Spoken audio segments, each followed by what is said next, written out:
For many, spring ball is, you started when you get the pads on and you go out and practice, but we've been going at it since the middle of January and going at it in terms of our preparation for our football team. So, there's a lot of things that have gone on over the past 6 to 7 weeks that I'm very excited about. The overall development of our football team in our second year in this weight training and conditioning program. We've really been able to see a big difference in the endurance, conditioning-wise of our football team. We're able to do things that we couldn't do at this time last year, which obviously is going to bode well for us as we get through the season.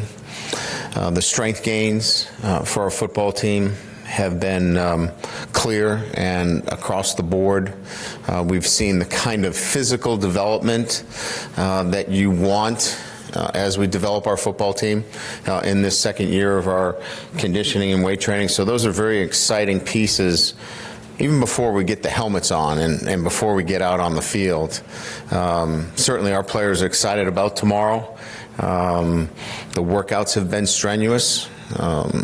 They have been at a different level than they were last year at this time. And we have seen clearly the gains from that. So I know all of our coaches are excited about tomorrow as well, but it's just really going to be a snapshot of the total preparation of our football team.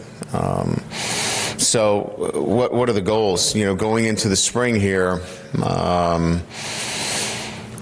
want to answer all the questions and have the answers to the questions before we get into the summer. And some of those questions will be question marks, right? They'll be, you have some areas to work on. So a lot of the things that we'll be working on in the spring will be not necessarily how we can win a particular drill or look good in a particular red zone.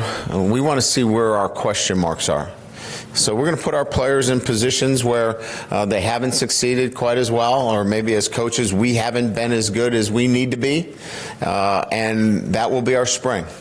There'll be some players that will cross-train at some other positions. We think we've got some talented young players that we want to make sure that we're giving them an opportunity to contribute. And I think for those, and I'll use defense for example, we've got 10 starters back, but we want to see great improvement. We want to see competition at that unit as well. So I think if you take that and look at it from an offensive perspective, we want to see competition at all positions. So for me, flying at 35,000 feet, I want to continue to test our football team in their endurance.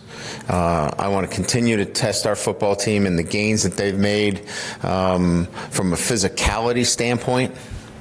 And then I want to put them in positions where we can see what their skill sets are and how they can contribute, and then where our issues are and what we need to prop up as we move into the summer months and then certainly into camp. So that's a little bit of a kind of an overall perspective of where we are. Very excited about tomorrow. We will name 3 captains. I will meet with the team at 6:30 tomorrow morning, announce it to them first. I've already selected them. Our team has selected them. And we will ultimately have that piece of leadership team in place. We have a number of leaders that won't have a C on their jersey, but have done a really good job in these last 7 weeks of leading. I'm really proud of a number of players that have exhibited the kind of growth and maturity to take on more. So I thought I'd let you guys know that. You'll be out there tomorrow, so you'll see him. You'll get a chance to talk to him tomorrow, but I want to reserve that right to speak to them first and let them know before I announce them here today. Okay? All right, I'm sure you got some questions. Let's roll with questions. Brian, you mentioned that you want to be competitive at or have competition at all the positions.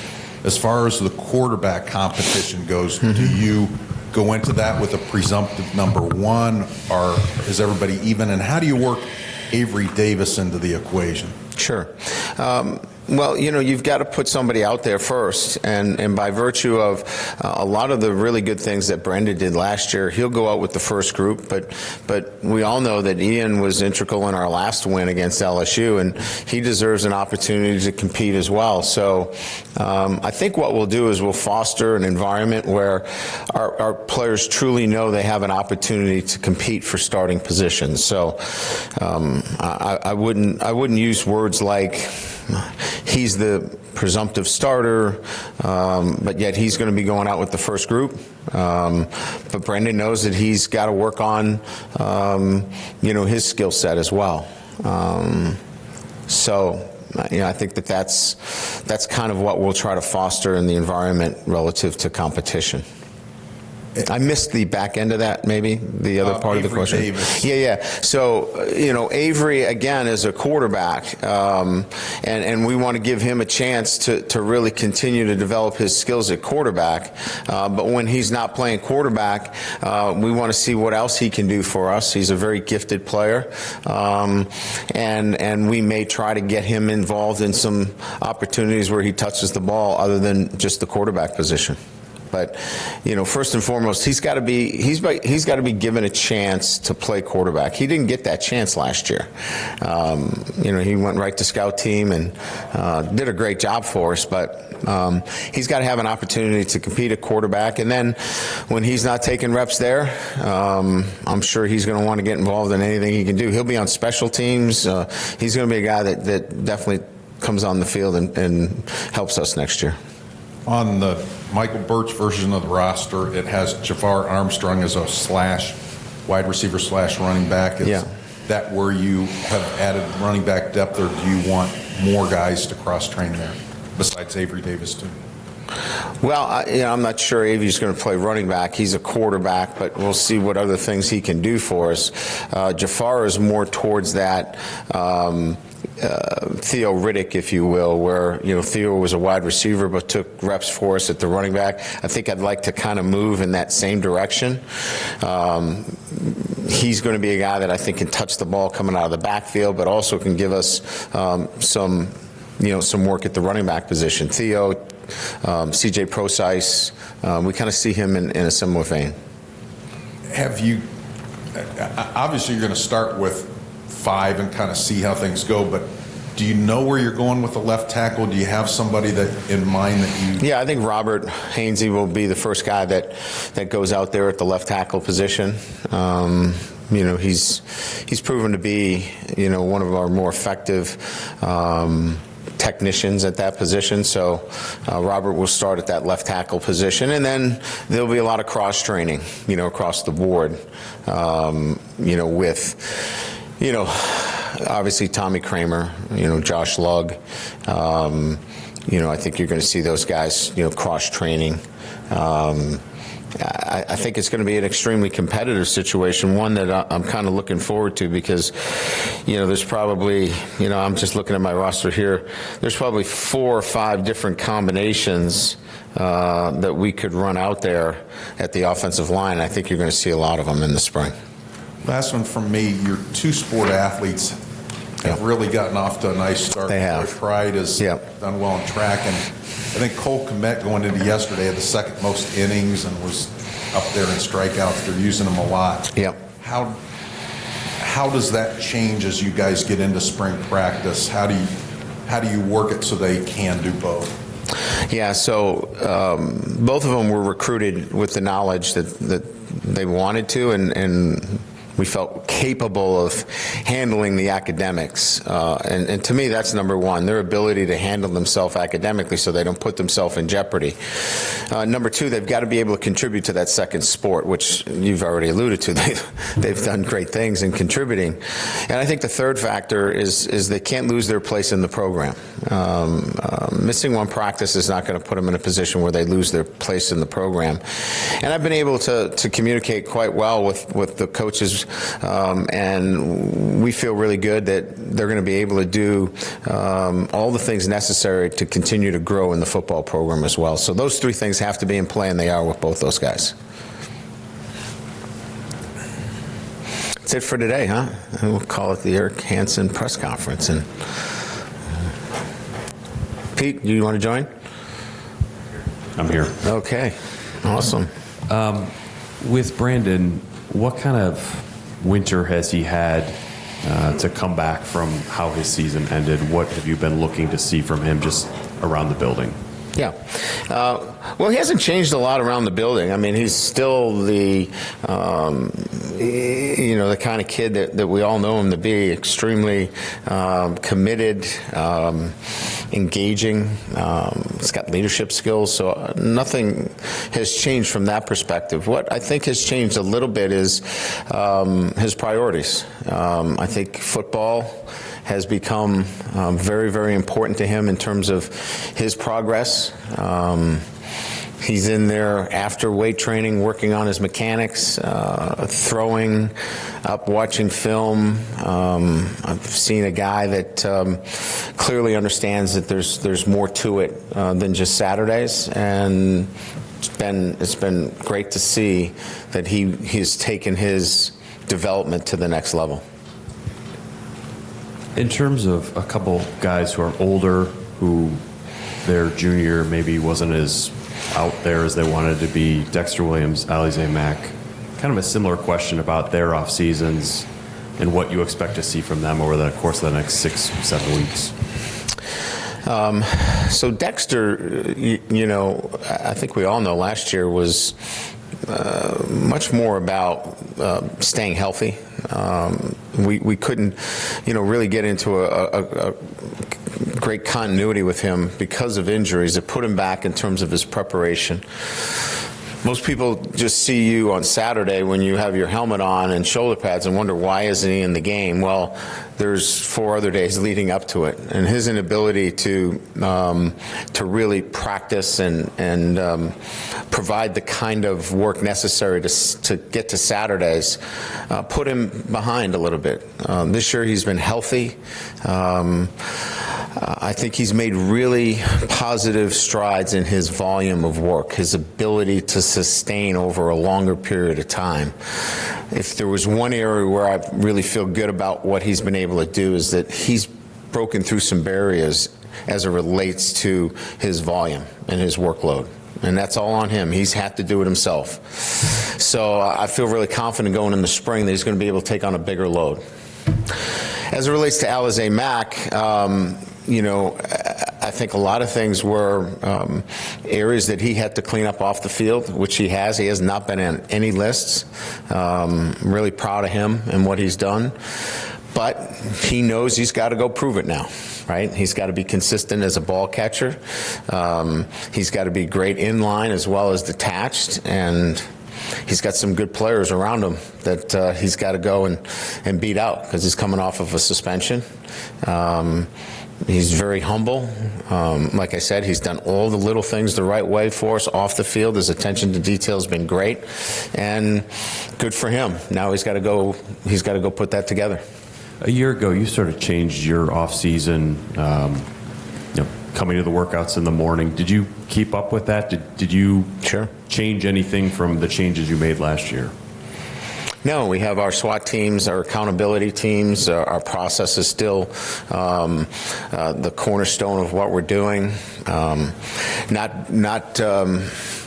the play calling responsibilities allowed me to get into the weight room in the morning, be part of our team runs, and that just goes hand in hand with changing my responsibilities on a day-to-day basis. So, yeah, none of that has changed. I'll do an inventory and one-on-one interviews with our players after the spring instead of when I did them in December.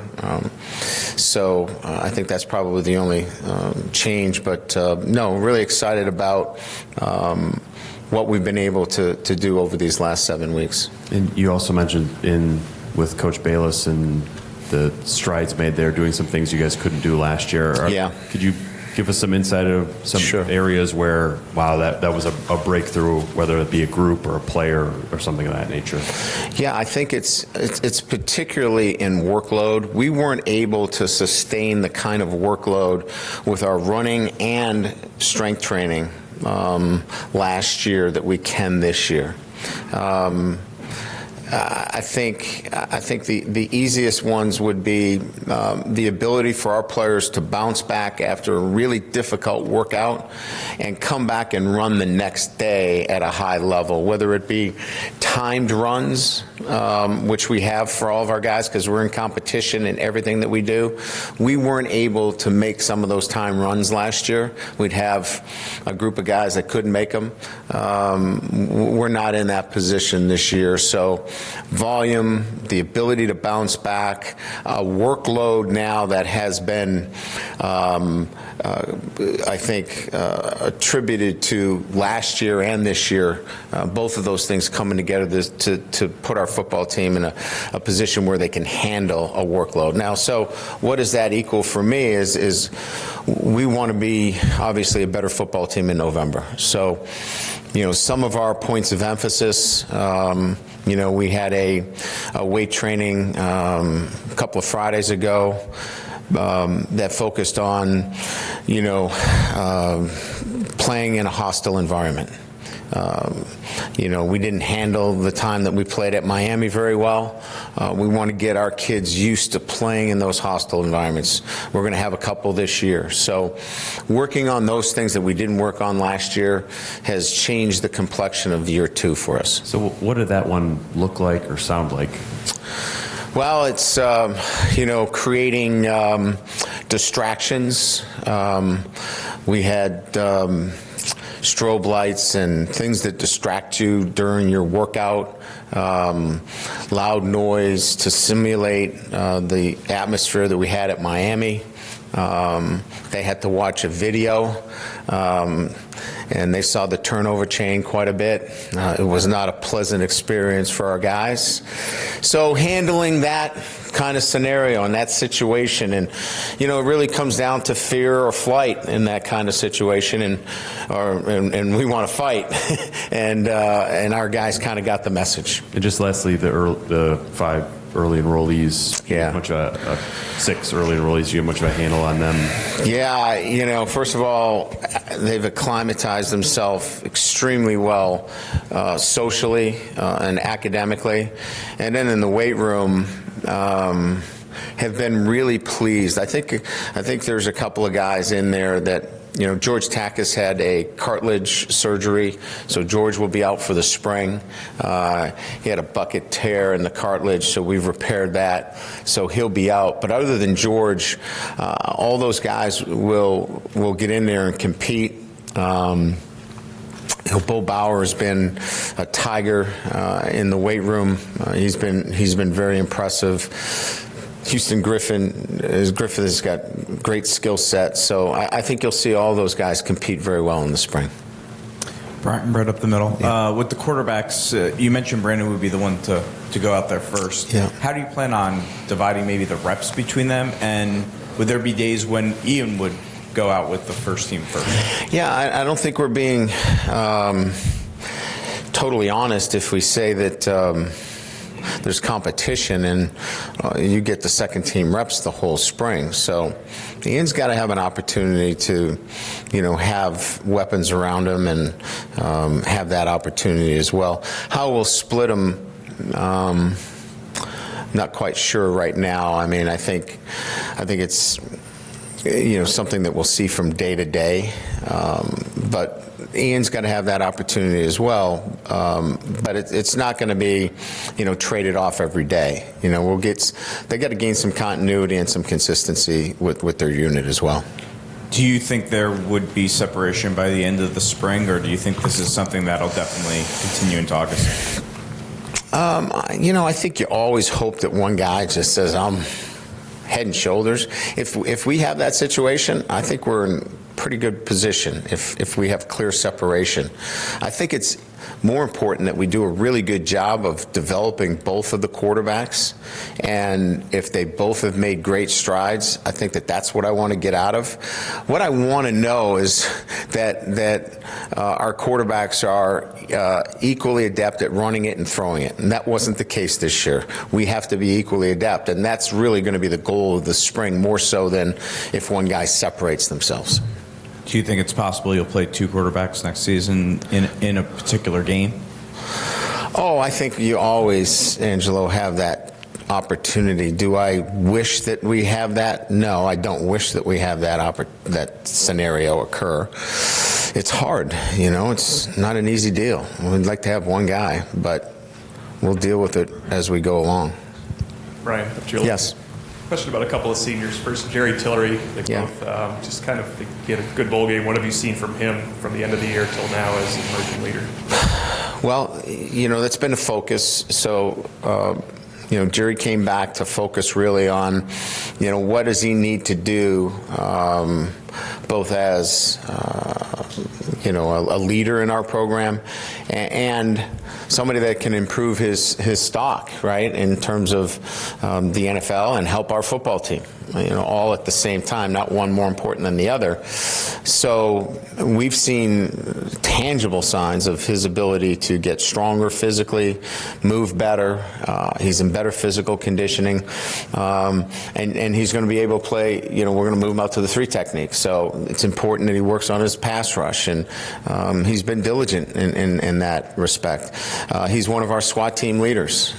So he's been pushed out into a position of leadership, which requires accountability. And so, it's not like we snap our fingers and he's, the best captain we've ever had or the best leader, but he's working on those and he's getting better at it. So that's what I've seen from Jerry in these past 7 weeks. Do you feel that was crucial to his development, that you push him out there? He's been a big part of your lineup for 3 years. Well, I told him, he should go to the NFL if he just wants to go be a football player. But if you want to develop in all areas, if you want to be if that holistic development that is part of who we are, if that's what you're looking for, you'll get that here.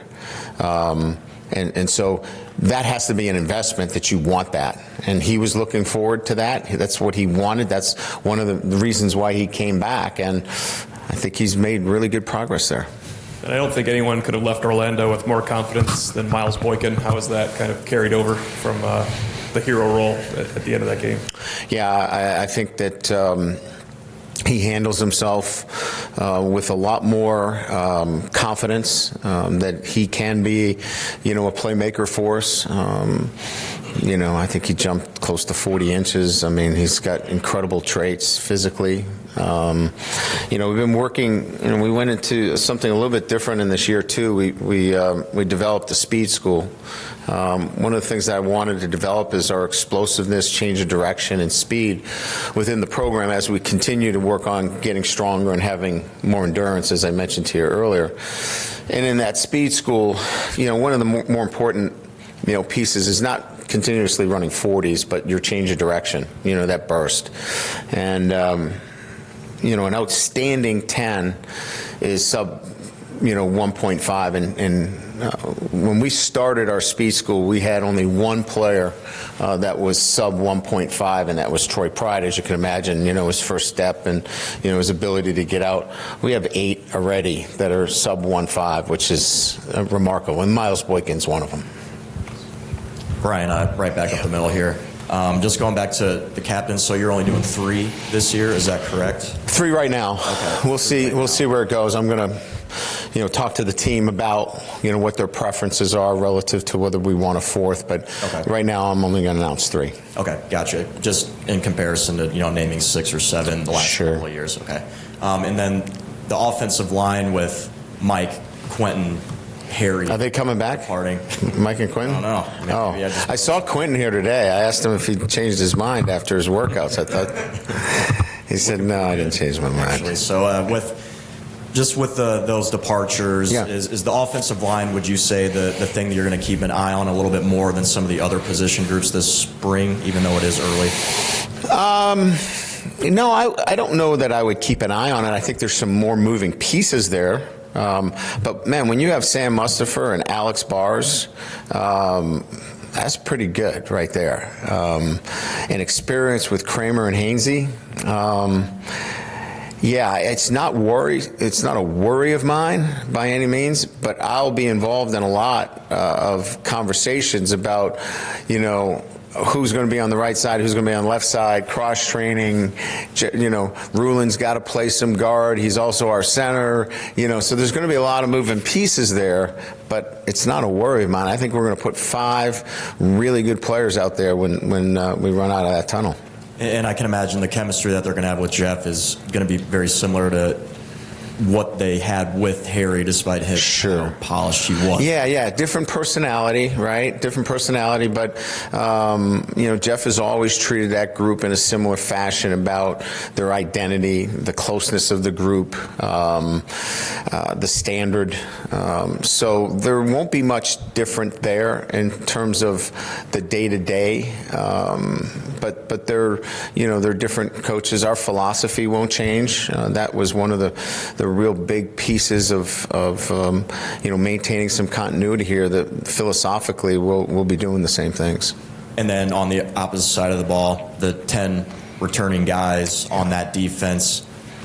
I guess mindset-wise, how is it coming into this spring as compared to after 2016, where it was really like we really need to make a change here, but you have all these guys coming back who had that experience of the improvement from this past season? Well, I think some confidence was gained, certainly. I think that's first and foremost. There's a belief in the system in which we're running. That's a positive. Now there's a new leader, a new voice in Clark Lee. So Clark's going to have to, get himself, firmly put in that position through the spring. And, I was in, a number of the defensive staff meetings where it's going to be so much similar to what we're doing, but you'll have a different voice. So I think that's probably the only thing that will take a little time for them to get used to a new voice. But having experience with confidence, guys that know the system and know the scheme, that makes this spring a little bit different than last year. Thank you. You're welcome. Coach, over here. Yes. So to build on that point a little bit, you talked about changes last year. You had actually really 4 new coordinators: offense, defense, special teams, Yes, sir. the strength program. You kind of talked about some of the changes in year 2 of the strength program, but do you approach spring differently in a year like this where you do kind of have, even though your D coordinator's new, it's still the same system and terminology? Do you approach practice, preparation, anything different when you have more experience in the system? Yeah, so you're drilling a little bit deeper, right? You're looking at specific matchups in a particular practice. You're looking to highlight a particular player because you know your system is in place. You know that confidence is not the issue that you're dealing with, more so than making sure that you have the right players for that particular drill on that day. And so I think you're just, from a bigger picture, which was last year, we were making sure that we cupped the ball properly. These guys know how to cup the ball and run support properly. Now let's make sure that we get the right people and the right drills so we can get them on film and evaluate them properly. When you look at the receiving core, obviously you lost Equinemius, and it was a year that the production wasn't what it had been because of the nature of your offense. Yeah.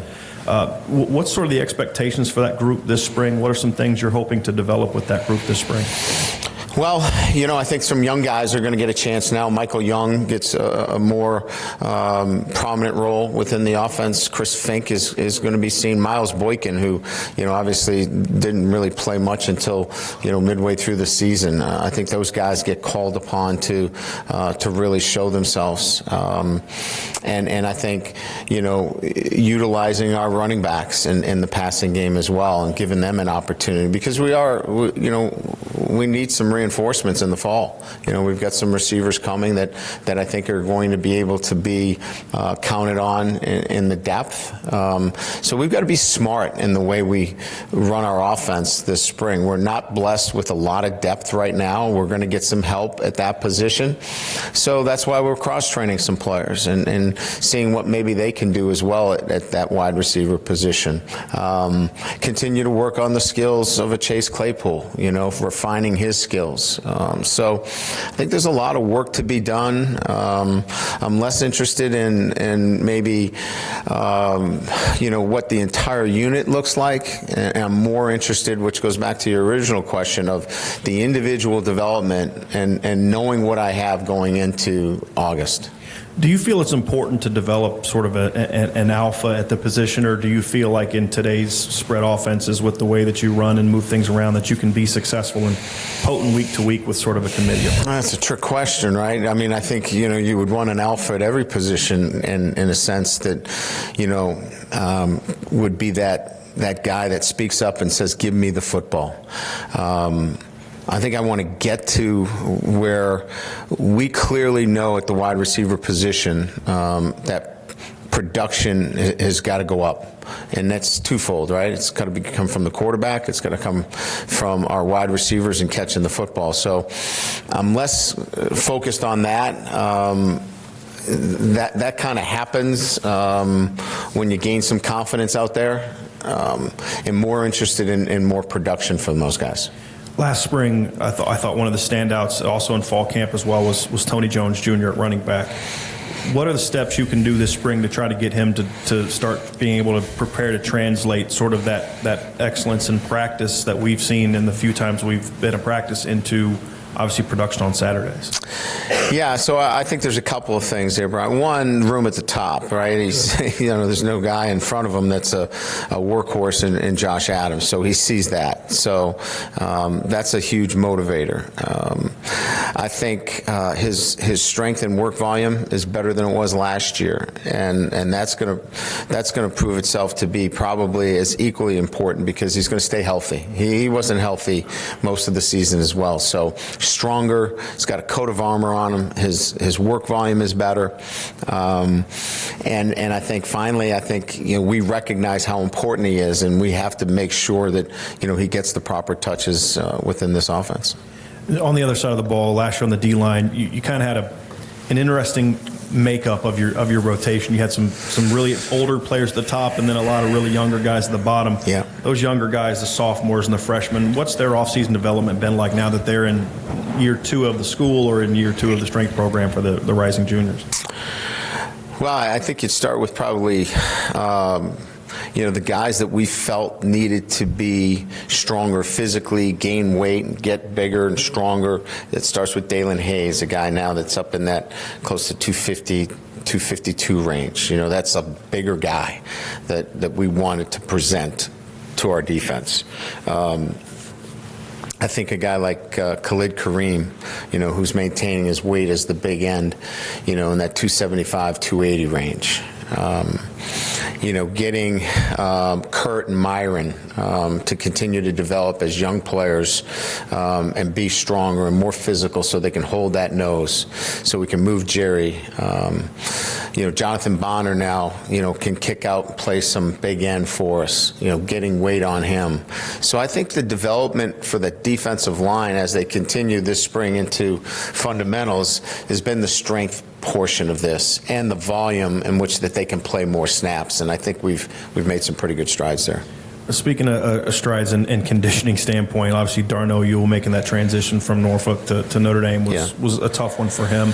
What have you seen from him this offseason? Is there a chance that maybe he could, kind of make? Yeah, we're starting to see. First of all, he can lift every weight that's in the weight room, but that doesn't necessarily translate into what we need. And some of the things that we need just in front of me, his 10 now is becoming competitive for his size. It was non-competitive. So we're starting to see that lower body explosiveness translate into football-related movements. And that's really what's going on here, is that transformation to this big, strong, physical kid into football movements. I think you're going to see a little bit more of that as we go through the spring. So it's been an encouraging 7 weeks for him.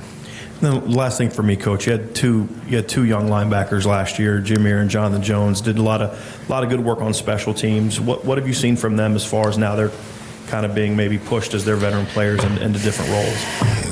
It's their numbers being called, and so we've decided to move Jameer out to the drop position. We feel like he'll be best suited at the end position, which now puts Jonathan in a position where we have to leave the spring knowing, can he be our number 2 there?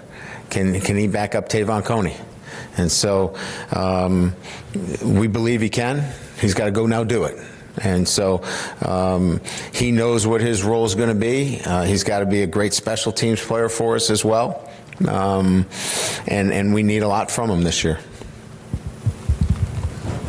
Coach, you mentioned Jonathan Bonner potentially moving to strong side end. Mm-hmm. Yeah. How about nose tackle? Is he going to work there too? I think Coach Elston mentioned. Yeah. We want.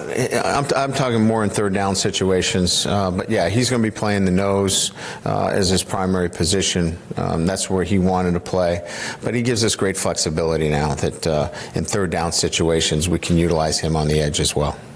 You refer to George Takas as one of the players who will be unable to participate this spring. Yes. Anybody else? I mean, the progress of Javon McKinley, Chase Claypool, and others. McKinley's totally cleared. Guys that we had on my list, Wisher will be limited with his shoulder. He'll be in a red jersey. He's working really hard. Claypool will be in a red jersey. He'll be in a non-contact situation.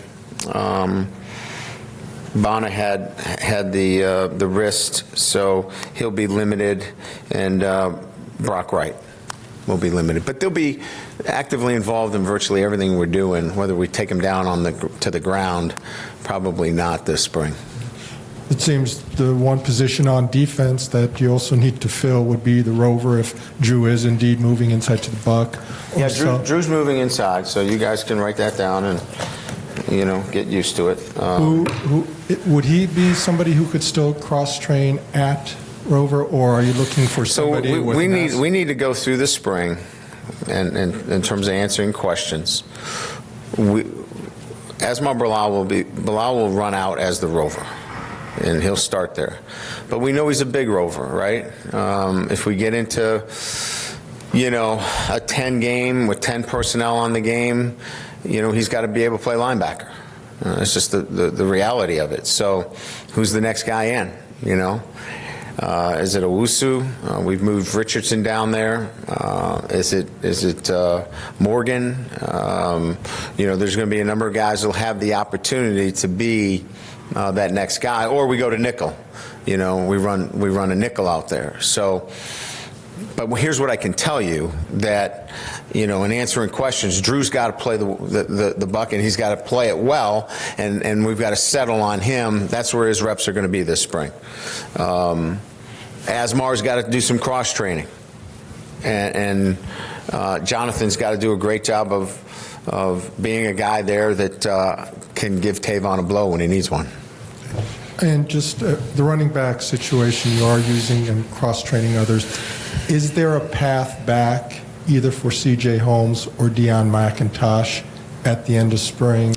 I'm only really dealing with the guys that are on the roster at this point. So I haven't had any conversations with any paths. I'm just focusing on the 90 guys that I got right now. Thank you. You're welcome. We good?